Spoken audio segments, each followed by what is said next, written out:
Tonight, the Smoky start to summer for millions of Canadians. If it keeps going on, it'll throw a kink in our plans. How that smog is affecting Canada Day traditions as we enter the long weekend. Violent protests grip France and plunge the government into crisis. 2 years after a wildfire destroyed a BC community, why is nothing rebuilt? What the am I gonna do? This is The National with Anita Bath. Ian is away tonight. This Canada Day long weekend, a new reality is setting in, along with heavy clouds of smoke throughout Ontario and Quebec. Once again, air quality warnings are in effect in both provinces. The health risk is listed as high for everyone. In Toronto, the skyline is barely visible behind the thick smog. It's all coming from fires that are nowhere near the city. And that trend is expected to continue. But as Deanna Sumanak-Johnson shows us, people are finding ways to carry on as what looks poised to be a smoky summer has barely begun. As school wraps for the year, for many families, even smoky skies can cast a shadow over the excitement of summer. They're going to be in day camp, and we're going to try to go up to the cottage for a bit. For now, I'm not too worried, but I think eventually, if it keeps going on, we're definitely, it'll throw a kink in our plans. But so far, so good. For others, anxiety is real. I mean, children's bodies are more vulnerable. They breathe at a higher rate. This Ottawa mother pooled money with other parents to buy an air purifier for her toddler's daycare. Her 6-year-old is still signed up for camp. The one camp, she's in a mountain bike camp right now, which is, of course, outdoors. They have a level in which they will decide to cancel the camps. It hasn't gotten to that yet. Still, in Montreal, all city-run outdoor recreation activities have been cancelled. So were the Canada Day fireworks at amusement park La Ronde. And Quebec Camps Association is suggesting extra precautions for young campers with respiratory conditions. If you do have asthma, we're recommending that you do wear an N95 mask. Most day camps in Ontario are staying open but adapting, a lesson learned through the pandemic. We're really paying attention to special notifications about the air quality. What we're really lucky with is lots of inside air-conditioned space, and then we're really going to take advantage of the days where we can go outside to enjoy that space as well.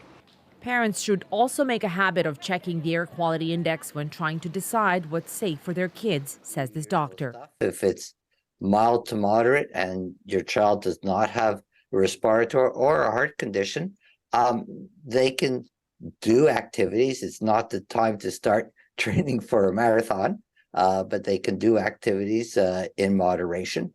And if it's really bad out, then think about indoor activities. So, Deanna, there are still several warnings in effect in Ontario and Quebec tonight, but some good news for Canada Day? That's right, Anita. Actually, air quality is supposed to improve in many parts of both Ontario and Quebec as we head into Canada Day. So it bodes well for those Canada Day celebrations, including, yes, fireworks. The big ones will be happening in Ottawa, but experts do urge us to practice caution because we're not in a clear quite yet. As the wildfire season continues, we will probably have other waves of this wildfire smoke gusting through our cities in the weeks to come. Thanks, Deanna. In the U.S., some are cheering a Supreme Court decision tonight, while others are reeling from it, saying it delivers yet another blow to LGBTQ rights. Magda Gabricelesa walks us through the ruling and the reaction tonight. As Pride Month winds down, a decision by the U.S. Supreme Court is chipping away at LGBTQ protections. This is a victory not just for me, but for all of us. The court sided with Lori Smith, a Colorado web designer who argued the state's anti-discrimination law violated her right to free speech. She says her religious belief is that marriage is between a man and a woman, so she shouldn't be forced to make wedding websites for same-sex couples. Justice Neil Gorsuch wrote the opinion, stating the First Amendment envisions the United States as a rich and complex place where all persons are free to think and speak as they wish, not as the government demands. I am incredibly grateful for the U.S. Supreme Court's ruling today that says that I'm free to create custom designs consistent with my beliefs without the fear of Colorado punishing me. The court's 3 liberal justices disagreed with the ruling. Justice Sonia Sotomayor wrote, "The immediate symbolic effect of the decision is to mark gays and lesbians for second-class status." She called it a sad day in America. This ruling is radical and reckless, and it threatens to return Colorado and our country to a time when businesses regularly turn people away because of who they are. At a time when states are enacting a wave of anti-LGBTQ laws, and the Supreme Court has voted along ideological lines on issues like abortion to affirmative action, hello, folks. President Joe Biden says he fears this decision could lead to more discrimination. Republican presidential candidates are cheering it. God bless the Supreme Court. Critics say the court is being used as a weapon. This is a pattern for this court in terms of taking rights away from marginalized communities. Experts say the decision is narrow and won't apply to many businesses, but many worry it's another signal the country is moving in the wrong direction. Magda Gebrselassie, CBC News, Washington. The U.S. president also took aim at Republicans after the Supreme Court issued another ruling today, effectively killing his plan to cancel $430 billion in student loans. Mr. President, why did you give millions of borrowers false hope? I didn't give borrowers false hope, but the Republicans snatched away the hope that they were given, and it's real. The ruling sparked protest, but Republicans say the plan unfairly benefited college-educated borrowers. Now, Biden says his administration is working on a new way to provide some student loan relief. Paused payments will now resume in the fall. And in France, rioters are clashing with police tonight in a 4th day of unrest and violence. 45,000 police officers have been mobilized to restore order. The riots were sparked by the fatal police shooting of a teenager. Last night, more than 900 people were arrested, some as young as 13. Chris Brown shows us the chaos and the president's plea to end it. The most destructive night of rioting France has seen in years left few cities untouched and hundreds of people under arrest. In Roubaix, an entire commercial building was torched. In Paris, stores were looted, and one of the city's premier Olympic venues for next summer, the Aquatic Center, was left badly damaged. I don't understand this outpouring of hatred. I have no words. We saw this city alive, and now people are in tears, she said. President Emmanuel Macron has weathered street protests before, but few with the intensity as these. He left an EU gathering in Brussels for an emergency meeting on the crisis. 1/3 of all the people arrested were young, sometimes very young people, he said, urging parents to keep them in tonight. He also blamed social media for fanning the protests, calling on internet companies to take down sensitive footage. Of course, it's because of this video of the shooting death of 17-year-old Nael that so many are outraged. He was the son of North African parents, and many believe his race made it easier for the officer to pull the trigger. The UN has now even weighed in. This is a moment for the country to seriously address the deep issues of racism and racial discrimination in law enforcement. It's an accusation the French government rejects. I can imagine that every member of the government is afraid to have such a movement. This sociologist says Macron has to sound like he understands the community's concerns, but not too much. He has to take into account that he could lose the police officer if he appeared to be too near to this kind of people, the young people in the banlieue. So he has to manage a kind of equilibrium between the both. Some places have now banned demonstrations. Others have stopped public transit from running late in a bid to keep people off the streets and quell the violence. Chris Brown, CBC News, London. Brazil's former president Jair Bolsonaro is now barred from running for office until 2030. The country's highest electoral court ruled he abused his power and made unfounded claims about the electronic voting system ahead of last year's election. Bolsonaro says he plans to appeal. He's also facing multiple criminal investigations. And on the BC coast, holiday weekend travelers are dealing with huge lineups and lengthy waits because ferry service between the mainland and Vancouver Island is greatly reduced. Yvette Bren shows us their frustration. Things seemed calm at dawn. By noon, a queue of cars stretched for kilometers, even longer than they had the day before. Shock. I knew there would be a lineup, but not that much. Customers this morning were being turned away, but we're trying to accommodate customers as quickly as we can. At Tsawwassen this morning, people woke up in their cars still waiting. This man from Duncan arrived from Alberta at 2 a.m. and watched ferry after ferry sail without him. On standby, they took one car. Why did they sell us tickets? What does the tourist minister think of this? How many tourists just turn around and go home? In Victoria, the place many people were trying to get to, Transportation Minister Rob Fleming did express frustration. The situation right now is unacceptable. BC Ferries needs to provide better, more reliable service, and indeed they are working on that. But that's not going to comfort anyone this weekend who's going to have trouble getting a ferry to the island. The Canada Day long weekend is always busy, but this year it's chaotic because the biggest ship, the Coastal Celebration, is out of service for work on its propulsion system. 8 sailings per day were cancelled, affecting thousands of passengers. People were urged to leave their cars behind and walk on. But for some, there's no choice. Well, I don't get paid for sitting here, for one thing. In a statement, the head of the BC Ferry said the service recovery effort undertaken by our team to mitigate the impact of the refit issues beyond our control has been exemplary. Failures happen and it's not something that you are expecting, so I don't want to blame them. But some say it's happening too often.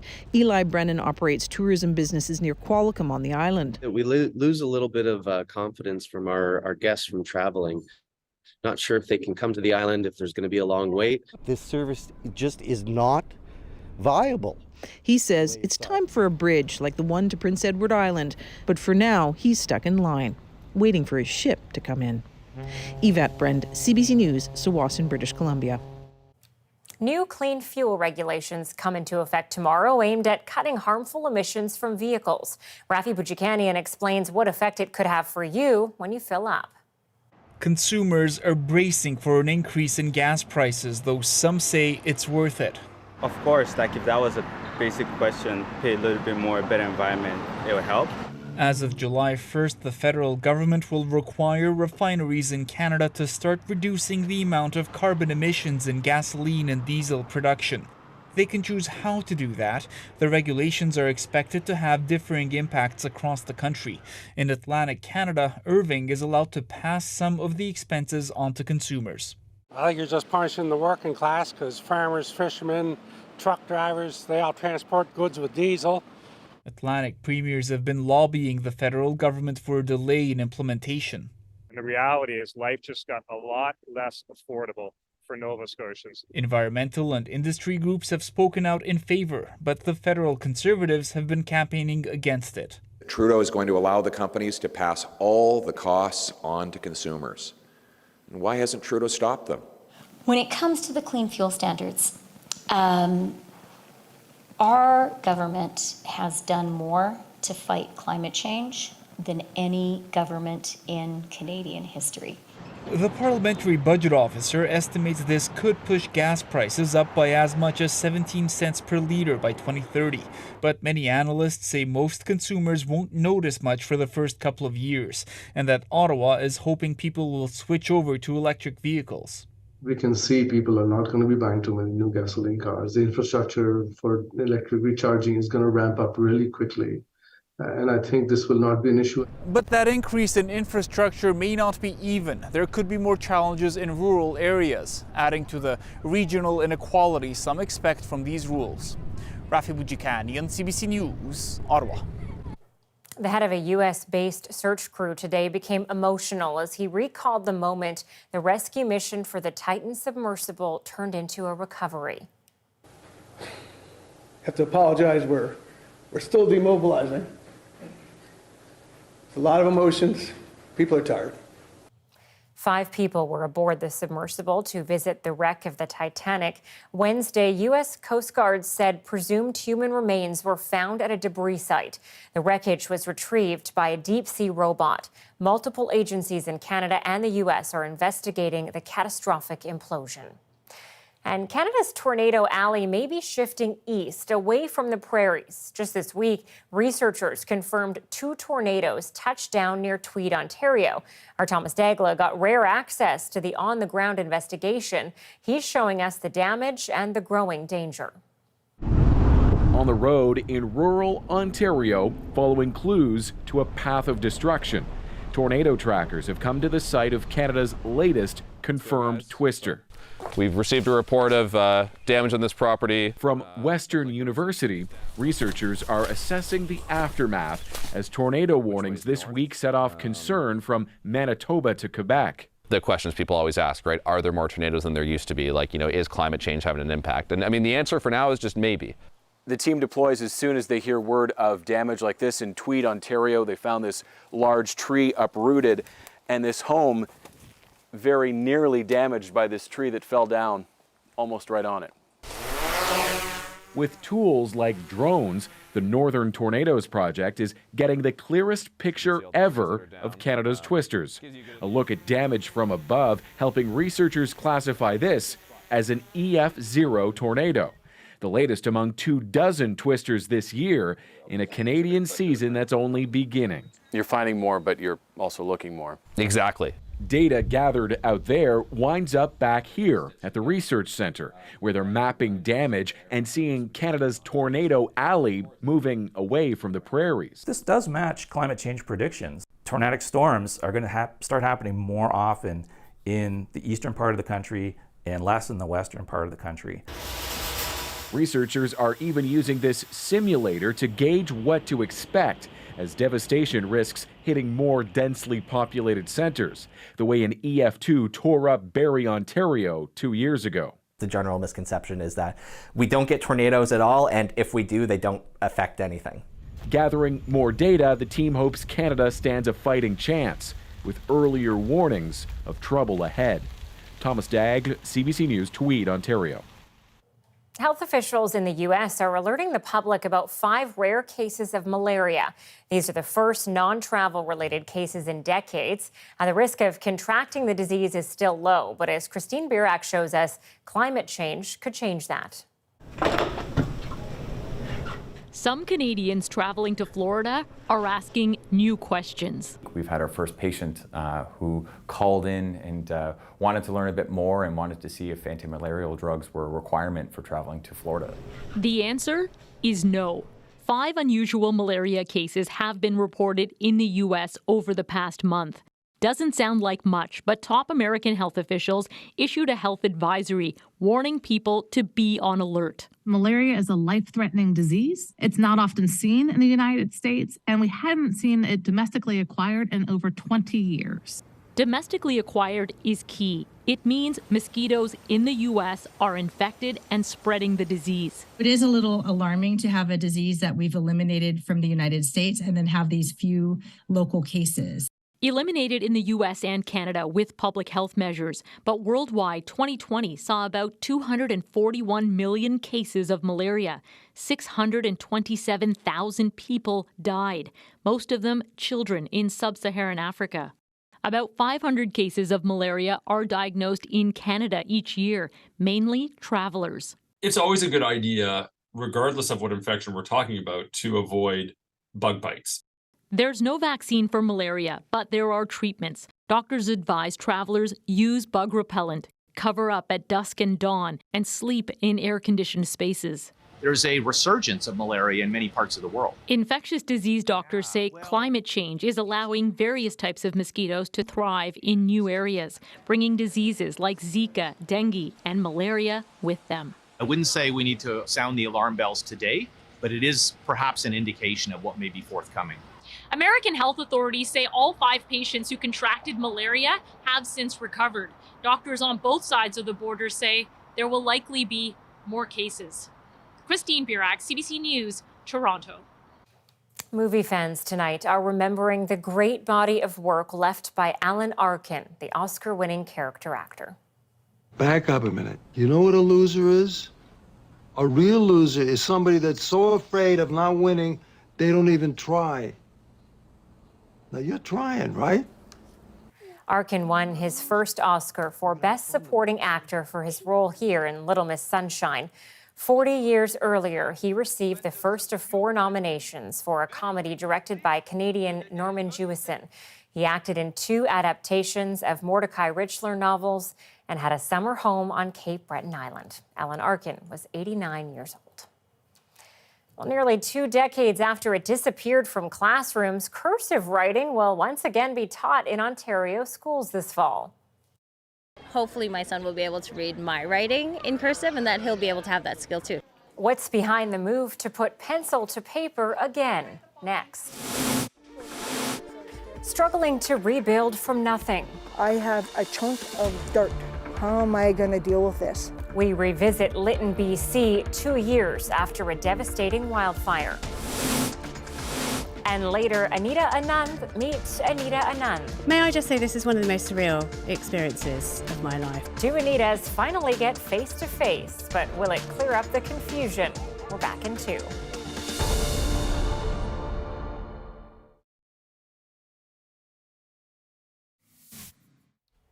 Mexico's Navy has conducted a massive drug bust on the Pacific Ocean. More than 3.5 tons of suspected cocaine was found inside a submarine. 5 people were on board. All of them have been arrested, and the sub was also seized by Mexican authorities. Morning, Mr. Spacey. Morning. And actor Kevin Spacey's sexual assault trial got underway in London today. He's pleaded not guilty to dozens of charges involving 4 men, stemming from when he worked at London's Old Vic Theatre. The prosecution told jurors he is a sexual bully. The defense told them they're going to hear deliberate exaggerations and many damned lies. Well, it looks like a new unified professional women's hockey league is coming to North America. A deal has been reached to merge the Premier Hockey Federation with the Professional Women's Hockey Players Association. Under the agreement, the rival organizations will begin a new season in January of 2024, bringing many of the best athletes in the sport together. And cursive writing will be making a comeback in Ontario schools this fall. It was removed from the curriculum nearly 2 decades ago. So is it a thing of the past? Deanna Sumanak-Johnson is looking into it. Here's an L. Now these little ticks start to come in the grade 2 year. When children write in cursive, what happens on the page isn't the most important thing, says this expert. It's what's happening in their brains. Better note taking means better note making if it's done by hand, and this is an important cognitive and study tool. Ontario joined BC, Yukon, Newfoundland and Labrador and Northwest Territories years ago in scrapping cursive writing from mandatory curriculum. Last week, the province brought it back. It's a time-tested strategy that has been effective in creating more seamless, consistent ideas and the flow of concepts for young people. At this elementary school, parents have mixed feelings. Hopefully my son will be able to read my writing in cursive and that he'll be able to have that skill too. I think it's a good idea, but I don't know, we keep moving into a new age with computers. It has almost become obsolete. I mean, my cursive's not that great anymore. Another concern with the Ontario announcement was the timing. Made 1 week before the end of this school year to be ready to go at the start of the next one. Educators say it gives them little time to overhaul lesson plans, especially since the new curriculum also includes phonics and other more traditional literacy strategies. One thing I think a lot of teachers would like to see is a longer implementation. Give us 2 years where we could actually get into it and start implementing it gradually and have the time to train on it. Experts like Hetty Rosing say giving teachers lots of support is key, especially since some younger ones may need to brush up on cursive themselves. Deanna Sumanak-Johnson, CBC News, Toronto. 2 years after wildfire destroyed a BC community, the progress of rebuilding is frustratingly slow. It's 2 years later. We have to move ahead. Susanna De Silva takes us back to Lytton, where people are still struggling. Plus, as we head into summer holidays, Canadians are paying more for almost everything, including tipping. The gas station, subway, laundromat, everywhere. Ellen Morrow looks at how to survive tip creep. The National takes you deeper into the stories shaping our world. Next.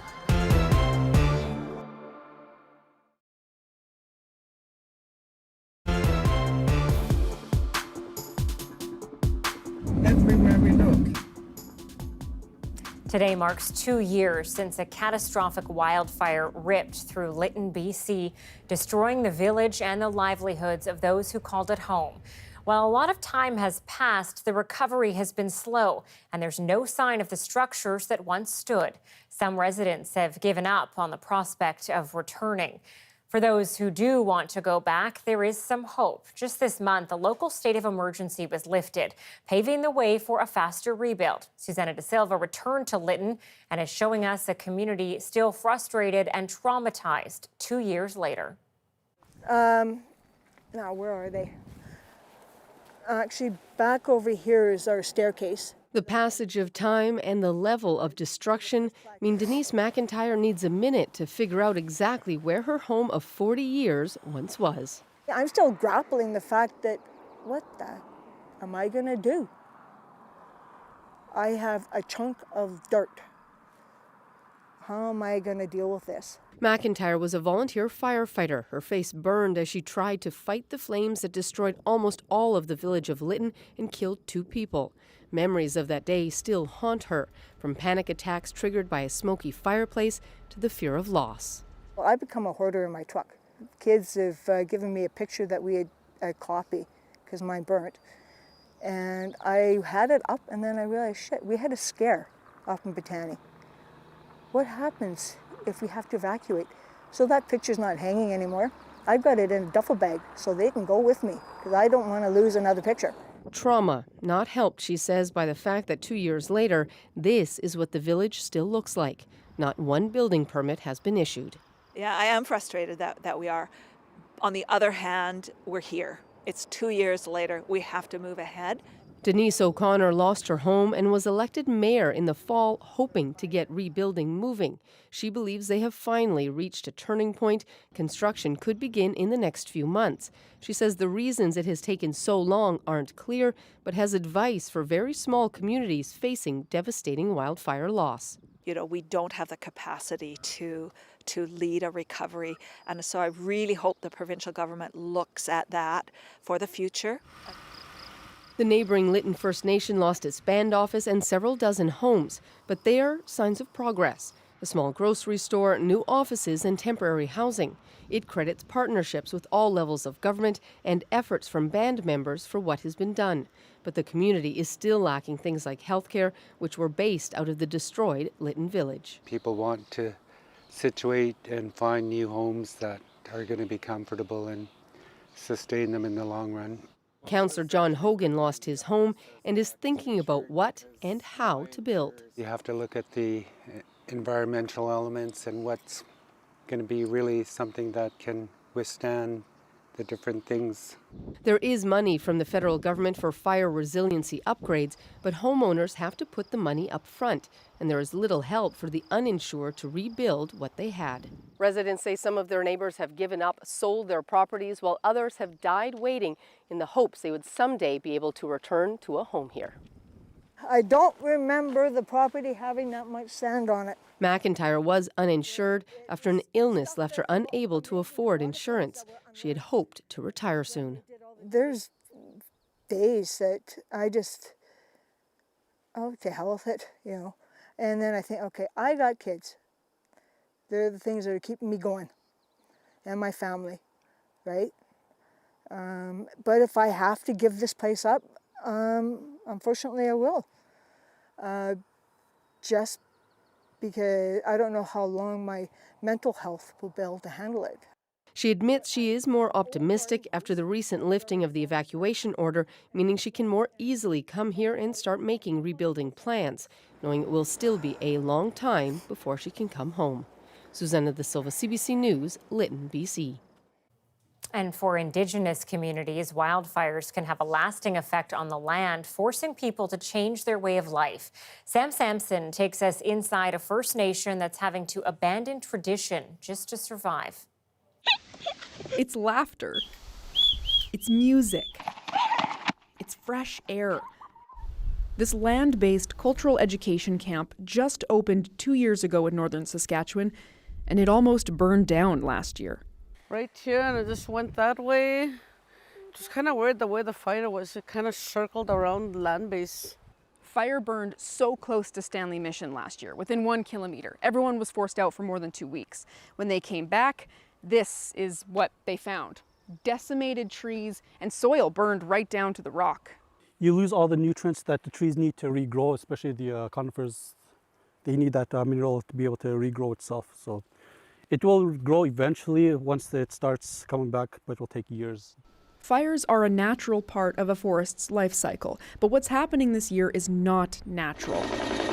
This is Canada's worst fire season on record. Hotter fires are burning more land, altering the environment. Less vegetation, fewer animals. It changes everything for people who live off the land year-round.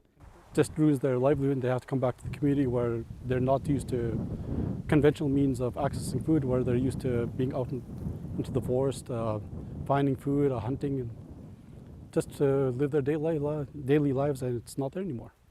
Thousands of people from Indigenous communities have been forced from their homes this fire season. When they go back, some experience what researchers call ecological grief. When you're trying to kind of find yourself after returning after a fire evacuation, and one of the things that really grounds you is being able to go out and participate in your cultural activities, but you can't do that. It's very difficult for people to cope. You sand that down. While Sylvia McKenzie says there will always be a connection to the land, she's already noticing changes. We didn't do rabbit snaring here. Like, we'll let them reproduce, because we used to see lots of rabbit tracks out there. But this year, not so much due to the fire. Traditional ways threatened by a modern-day crisis. Sam Sampson, CBC News, Stanley Mission, Saskatchewan. Coming up, from restaurants to coffee shops and pizza delivery, Canadians are being asked to increase tips and do it more often. Do I have to give you a $2 tip just for takeout? How much is too much or too little? Ellen Morrow's guide to navigating tip creep is next.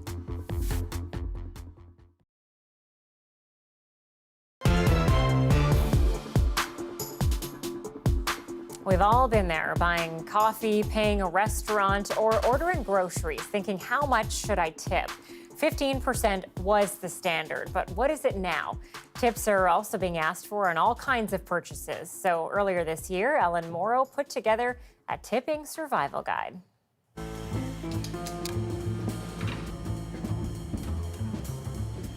Do you ever find yourself wondering, when did it get so hard just to figure out tipping? Where should you tip? How much? That's because more places than ever before are asking you to leave a tip. You know those prompts on card payment machines? It's happening at coffee shops, some stores, takeout spots. The gas station, subway, laundromat, everywhere. Places you might never even have thought about tipping before. It's called tip creep. These days, I'm like, do I have to give you a $2 tip just for takeout? And there's also tip-flation, where those numbers on those prompts are getting higher and higher. We're talking like 18, 20, 30%, putting it on you, the customer, to pick a number or say no, all in front of the person who's serving you. Sometimes I just get like that look from the waiter, and it's a little intimidating. It can all be uncomfortable, but do you really have to tip everywhere you go now? And with the cost of living so high, how do you navigate all this? So we could tip 15, 20, 30%. The advice from personal finance expert Barry Choi is pretty simple. Do you, but it kind of depends on where you are. Normally I wouldn't tip at a coffee shop, but I do recognize that tip inflation is a thing. I'm gonna go with the custom amount. We had 2 lattes, I think $1 is fair. So I just typed in $1 and we're gonna just hit pay. Do you feel guilty when you don't hit one of those amounts? Not necessarily, because when you think about it, the dollar was still about 10 to 12%. So we're still tipping, it's just not at 15%. Remember the old school tip jar on the counter that maybe you just ignored? Thank you. Barry says to think of digital tip prompts in places like coffee shops the same way. Optional. If you didn't pay a tip in the past for these services, don't be afraid to hit the 0 and okay. Figure out what number makes sense for you and for the type of service you're getting. Does it make you a bad consumer if you don't tip at all when you go and get a coffee or you go to a bakery? You know, I don't think it makes you a bad consumer if you're in a coffee shop or getting takeout, but some people will probably disagree with me. But when it comes to table service, restaurant dining, where tip prompts are higher than ever, well, that's a lot less optional. 15%, I'm gonna say pre-tax, at least that's what my belief is. It really comes down to your budget.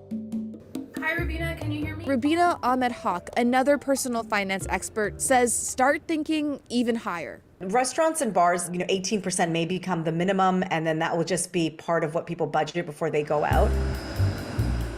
A lot of Canadians are already tipping higher than that. You know the tech company Square? You've probably seen their white card payment machines checking out of places before. Well, it says the average tip on its platform in Canada is now 20%. That's 4% higher than the 16% it was before the pandemic. We became more generous, but that's now crept into some places where it can be annoying.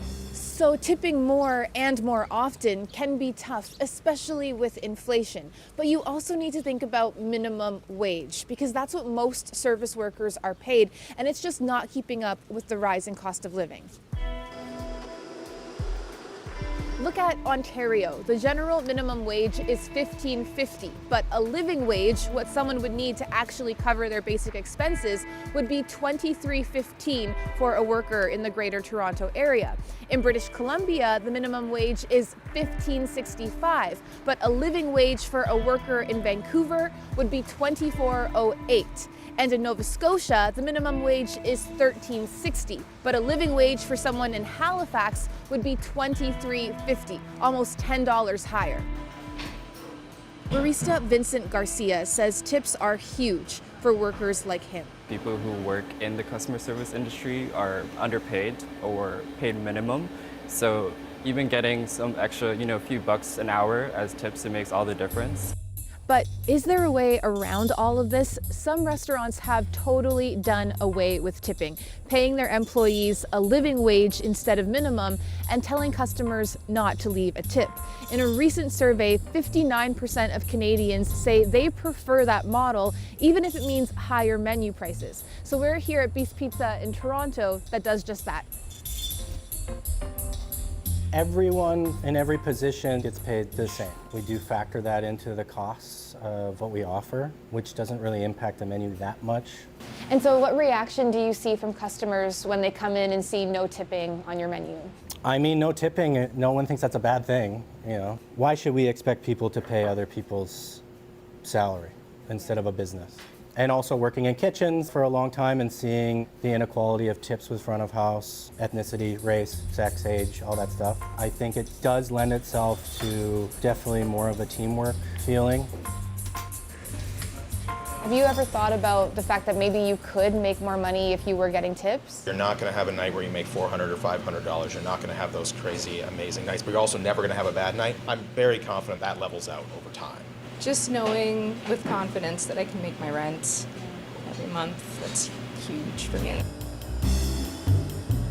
But at most places, tipping is still the norm, and tip creep will just keep on creeping. I don't know which I should tip. There's a minimum, there's a maximum, it's a lot of math involved. Bottom line here, how do people survive tip creep, tip inflation? Again, just look at your overall budget and think about where you're spending money. So if you're worried about the tips, maybe dining out, eating out, shopping less is part of your overall budget. If you're comfortable tipping 15%, you should definitely do that. That said, if you're going out to eat and you can't afford a tip, maybe you gotta rethink about what your goals are. CBC's Alan Morrow reporting. And a bit more advice. Carry cash for tipping so you don't have to play around with the machine, and know that when you hit the preset prompt amounts, those include the tax. You can also input your own custom amount to only tip for the service.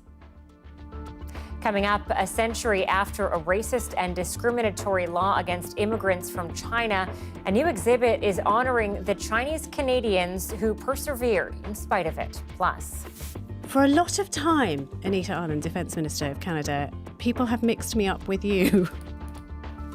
Anita Anand sits down for an interview with Anita Anand in our moment.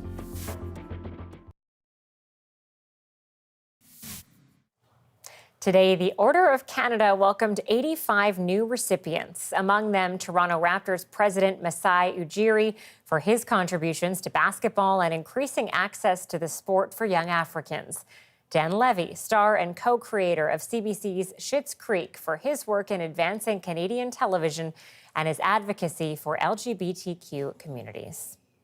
Well, tomorrow, the doors open to Vancouver's new Chinese Canadian Museum with a powerful exhibit. But tonight, you get a sneak peek. 100 years ago, the Government of Canada invoked the Chinese Exclusion Act. Renee Filipponi shows us how the story of that enforced racial discrimination is now being told.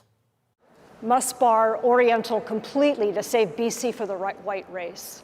It's that sentiment which fueled the creation of the Chinese Exclusion Act 100 years ago. The legislation is the feature exhibit for the new Chinese Canadian Museum. It essentially banned Chinese people from coming to Canada. These were the cards issued mainly to Canadian-born children. And forced everyone of Chinese descent, even Canadians, to register with immigration. For curator Kathleen Clement, it's personal. To not only tell the story of those who are resilient and came through it and who I am the descendant of, but also the stories of those people who were lost and who unraveled. She details the lives of men cut off from their families in China and forced to live in solitude. We start to see a lot of reported suicides in the newspaper, mostly of Chinese men. Others still went on to fight for Canada in the war. Clement wants all Canadians to know these stories. And paying tribute to a generation of people who helped build this country. We can go over top of these, right? This museum is a first in Canada, honoring the history and contributions of Chinese Canadians. It also represents Toronto Chinese Canadian communities or Montreal Chinese Canadian communities. So we want to make sure that those stories are reflected across the country. It's housed in the Wing Sang building, the oldest in Chinatown, founded by prominent businessman Yip Sang.